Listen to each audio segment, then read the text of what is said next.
غزل اپنے جامعہ کے راستے میں تھی جب کسی نے اس کا راستہ روکا تھا۔ وہ یقیناً بازار حسن کا وہی گاہک تھا جو غزل کے خریداروں میں سے پہلا خریدار ہونا چاہتا تھا۔ اس کو خبر پہنچ گئی تھی کہ غزل 18 سال کی ہو چکی ہے، تبھی وہ آج اس کا راستہ روکے کھڑا تھا۔ اس کا ارادہ غزل کو یہیں سے اٹھا کر اپنے فارم ہاؤس لے جانے کا تھا۔ کہاں چلی بلبل؟ اب تو 18 کی ہو گئی ہے، اب تو تجھے شیدہ کی باہوں میں ہی آنا ہے اور میرا بستر گرم کرنا ہے، اور یقین رکھ کئی ماہ سے پہلے میں تجھے بیڈ سے اٹھنے بھی نہیں دوں گا۔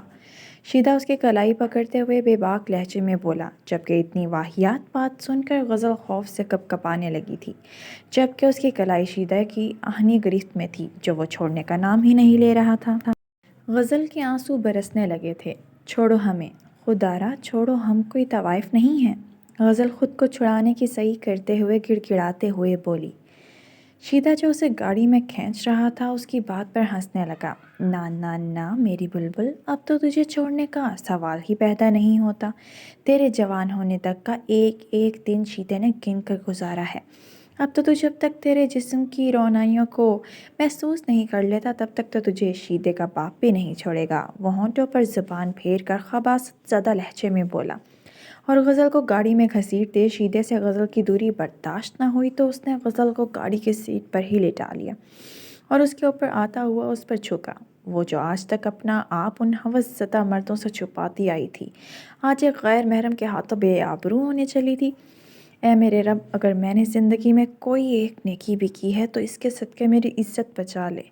اس نے بھیگتی آنکھوں سے نقاب کو کس کر پکڑتے دل میں شدت سے خدا سے دعا کی، ارے ارے یہ شرمانا کیسا؟ اب تو میرے سامنے بے حجاب ہی رہے گی ساری عمر۔ چل پہلے تیرے اور میرے درمیان حائل اس پردے کو گراتے ہیں، باقی پردے خود بخود گر جائیں گے۔ شیدے نے اپنی خباثت سے بھرپور لہجے میں غزل کے کان کے قریب سرگوشی کرتے کہا اور ہاتھ سے اس کے نقاب کا کونا پکڑا۔ اس سے پہلے کہ وہ نقاب الٹتا، ٹھا کی آواز سے گولی گاڑی کے شیشے پر لگتی چھناکے سے شیشہ توڑ کر گزری۔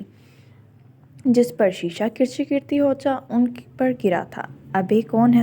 شیدہ ایک دم ڈر کر گالیاں بکنے لگا تھا۔ گاڑی کا دروازہ کھول کر جھٹکے سے کسی نے شیدے کو باہر کھینچا تھا جو ٹوٹے شیشے سے رگڑ کھاتا باہر گرا تھا، جبکہ اپنے محسن کا چہرہ دیکھ غزل وہیں ساکت ہوئی تھی۔ غزل کا محسن کون تھا؟ یہ فل ناول میرے دوسرے چینل ناول کمپنی پر اپلوڈ ہو چکا ہے، ابھی جا کر وہاں ناول پڑھیں۔ لنک میں نے کمنٹس میں پن کر دیا ہے اور ڈسکرپشن میں بھی لنک موجود ہے۔ جلدی سے نیچے کمنٹس کھولیں، اس میں جو پن کیا ہوا ہے کمنٹ اسے کلک کریں آپ، اور دوسرے چینل کو بھی جلدی سے سبسکرائب کر لیں۔